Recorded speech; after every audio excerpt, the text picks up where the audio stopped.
Hello everyone. इस video में मैं एक हार्श ट्रूथ के बारे में बात करूंगा। कॉम्पिटिटिव एग्जाम्स के जो तैयारी कर रहे हैं, जो भी स्टूडेंट्स या एस्पिरेंट्स, वो बेसिकली ये प्रॉब्लम फेस करते हैं, जो कि कोचिंग इंस्टीट्यूशंस या मेंटर्स जो भी पढ़ा रहे हैं वो इस चीज़ को सही से नहीं बताते। और मैं अपना पर्सनल व्यू भी बताऊंगा कि कैसे इस प्रॉब्लम को, या रियलिटी कह लो, ट्रुथ कह लो, हम इसे कैसे ओवरकम कर सकते हैं। तो लेट्स गेट स्टार्टेड। ये कुछ मेरे बारे में है। I cleared UPSC lecturer in 2021. I've done my MTech and I have also cleared GATE multiple times. तो बेसिकली प्रिपरेशन टाइप्स में हमारी जो प्रिपरेशन है, हमारी दो टाइप में होती है कॉम्पिटिटिव एग्जाम की प्रिपरेशन। एक होती है फुल टाइम मोड में, मीन्स ना तो आप कोई जॉब कर रहे हो, ना आप कोई हायर स्टडीज कर रहे हो, राइट। मतलब आप किसी भी तरीके का काम नहीं कर रहे हो, आप फुल टाइम तैयारी कर रहे हो आफ्टर योर कॉलेज और graduation, post graduation, what ever. आप फुल टाइम मोड में अपनी तैयारी कर रहे हो, आप कुछ नहीं कर रहे हैं, आप सिर्फ फोकस कर रहे हो अपनी तैयारी पे, right. Part time mode is कि आप जॉब के साथ साथ प्रिपरेशन कर रहे हो, या आप कोई ट्यूशन पढ़ा रहे हो, कुछ भी किसी फॉर्म का आप मॉनिटरी या फाइनेंशियल काम करके पैसे कमा के आप साथ साथ तैयारी कर रहे हो, ये हो गया पार्ट टाइम मोड में तैयारी। ठीक है। तो बेसिकली आज का जो पॉइंट है मेरा ये है, how much time to prepare full time for competitive exam में। इस पे बात करूंगा कि फुल टाइम मोड में कितने टाइम आपको तैयारी करनी चाहिए, जिसमें मेरा एक पर्सनल व्यू है। तो आप इससे कॉन्ट्रडिक्ट कर सकते हैं, नो डाउट, बट ये मुझे लगता है कि ऐसा होना चाहिए। तो फुल टाइम मोड में मेरे हिसाब से 1 ईयर कोचिंग, 1 साल coaching, and 1 year self study. ये एक एवरेज स्टूडेंट के लिए कि उसने पास आउट किया कॉलेज से, कॉलेज में कुछ इतना पढ़ा वढ़ा नहीं था, ठीक ठाक पास हो गया, तो निकलती उसने जो भी तैयारी करनी है, स्टेट सर्विसेज या इंजीनियरिंग सर्विसेज, गेट के लिए, जो भी किसी भी एग्जाम की तैयारी करनी है, एसएससी वगैरह के लिए, तो 1 साल उसने कोचिंग की। कोचिंग करके क्या किया उसने, बेसिकली अपना बेस रेडी किया, अपने आप को तैयार किया सिलेबस के हिसाब से, कॉम्पिटेटिव एग्जाम्स का एनवायरनमेंट समझा। और उसे करने के बाद उससे 1 साल में अगर एग्जाम निकल जाता है तो वेल एंड गुड, बहुत बढ़िया है। बट इन केस नहीं निकलता तो उसके बाद वो क्या कर सकता है, मैक्सिमम 1 साल और सेल्फ स्टडी कर सकता है। तो 1 साल कोचिंग से बेसिकली उसके सारे नोट्स रेडी होंगे, उसे पता होगा क्या पढ़ना है, क्या नहीं पढ़ना है, किस तरीके से पढ़ना है। एंड और कोचिंग का एनवायरनमेंट भी मिलता है। एंड सेकेंड ईयर में, बिकॉज कोचिंग के टाइम में क्या होता है, बहुत ज़्यादा हेक्टिक रहता है शेड्यूल, आना जाना कोचिंग, तो थोड़ा सा डिफिकल्ट हो जाता है। तो उसमें मे भी हो सकता है उसका एग्जाम ना निकले, बट सेकेंड ईयर में वो क्या कर सकता है, फुल टाइम मोड में सेल्फ स्टडी कर सकता है। ठीक है। तो बेसिकली टोटल जो टाइम हम दे रहे हैं यहाँ पे, मेरे हिसाब से वो 2 साल होने चाहिए, 2 ईयर्स। 1 साल कोचिंग और 1 साल सेल्फ स्टडी, राइट। ये मेरा अपना पर्सनल व्यू है। Now, the question is this worth preparing full time for more than 2 years? क्या ये worth it है 2 साल से आप ज्यादा तैयारी करना? मेरे हिसाब से तो नहीं। बिकॉज 2 साल से 2 ईयर, 2 साल से ज्यादा आप तैयारी कर रहे हो, सोचो आप 22 22 साल की उम्र में आप ग्रेजुएट हो रहे हो, 18 20 साल की उम्र में। उसके बाद आप 2 साल आपने तैयारी दे दी, यानी आपकी एज 24 25 हो गई। तो अल्टीमेटली 24 25 साल से ज़्यादा आपकी एज, अब ये एकदम कोर टाइमिंग होता है कि आप अपने ट्वेंटीज़ का टाइम एक ही, मतलब एक अनप्रिडिक्टेबल चीज़ के लिए दे रहे हैं। तो मेरे हिसाब से 2 साल से ज़्यादा नहीं होना चाहिए, क्योंकि इससे ज़्यादा अगर आप टाइम दे रहे हो तो कहीं ना कहीं आप अपना लाइफ का बहुत प्रीशियस टाइम आप लूज कर रहे हो। तो बेसिकली ये मैं सिर्फ फुल टाइम की बात कर रहा हूँ, आगे मैं पार्ट टाइम पे आऊंगा। तो फुल टाइम मोड में आप मेरे हिसाब से 2 साल से ज़्यादा टाइम देना, I think it's waste. Because मैं देखता हूँ स्टूडेंट बहुत ज़्यादा टाइम देते हैं एंड अल्टीमेटली कुछ नहीं मिलता, तो उसका बहुत ज़्यादा फिर उन्हें बेसिकली लॉस होता है। उस पर मैं बात करूंगा कि क्या क्या लॉसेस हैं। तो हाँ, तो एक बात ये थी, हु इज मिसगाइडिंग यू, आपको मिसगाइड कर कौन रहा है। मतलब 2 साल, मतलब आप किसी भी कोचिंग में जाओगे, वो कभी आपसे नहीं बोलेंगे कि आप 2 साल तक करो, ये मैं ही बोल रहा हूँ। 2 ईयर्स करो या 1 ईयर करो, वो कहेंगे आप देते रहो, जितने आपके अटेम्प्ट है आप मैक्सिमम अटेम्प्ट्स दो, ये वो कहेंगे, राइट। और अटेम्प्ट्स देने का मतलब ये है, वो कहेंगे कि आप हमारे यहाँ आओ, आप 1 साल 2 साल 3 साल 4 साल लगे रहो, जब तक आपका एग्जाम नहीं निकलता आप लगे रहो, जब तक आपकी एज ओवर नहीं हो जाती, जब तक आप पक नहीं जाते, जब तक आप परेशान नहीं हो जाते, आप हार नहीं मान लेते, आप लगे रहो। बट मेरे हिसाब से ये मिसगाइडेंस है। मिसगाइडेंस इन द सेंस, आप सोचो ना कि आप, मतलब आपको जबरदस्ती मोटिवेट किया जा रहा है। भाई क्यों करनी 5 6 10 साल तैयारी, वाई वाई 5 to 6 years, कोई फायदा नहीं है उसका।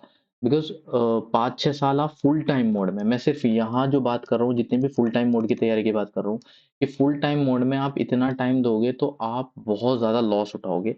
मैं लॉसेस की बात करता हूँ, तो here is consequences of preparing long term. अगर आप लॉन्ग टर्म में तैयारी कर रहे हो तो क्या आपके प्रॉब्लम्स हैं?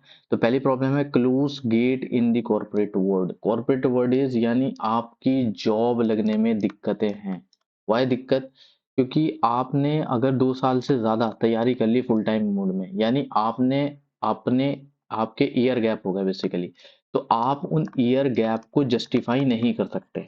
इन ईयर गैप को आप जस्टिफाइड नहीं कर सकते किसी के सामने भी, क्योंकि आप इंटरव्यू देने जाओगे तो अल्टीमेटली फॉर एग्जांपल आपने 2020 में कोई ग्रेजुएशन डिग्री की, आपने 2 साल तैयारी की, 2022 में आप इंटरव्यू देने गए, 2022 में गए तो चलो फिर भी 2 साल के गैप को आप जस्टिफाई कर सकते हो कि ठीक है मैं 2 साल तैयारी कर रहा तो इट वर्क्स। लेकिन अब अगर आप 2022 की जगह 2024 में इंटरव्यू देने जाओगे तो 4 साल के गैप को आप जस्टिफाई नहीं कर पाओगे।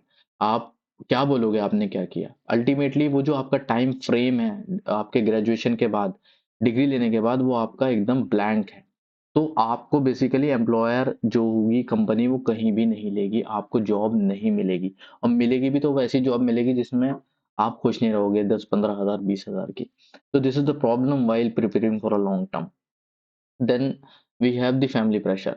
तो जब आप लॉन्ग टर्म में प्रिपरेशन करते हो, घर से बाहर रहते हो, दिल्ली में रह के बाहर रह के कोचिंग करते हो, तो एक्सपेंस जो बेसिकली एक्सपेंस है आपका, खर्चा जो है वो बढ़ता जाता है। एंड फैमिली, क्योंकि जनरली जो प्रिपरेशन करते हैं वो थोड़े से मिडिल क्लास या लोअर मिडिल क्लास के स्टूडेंट्स होते हैं हम सब।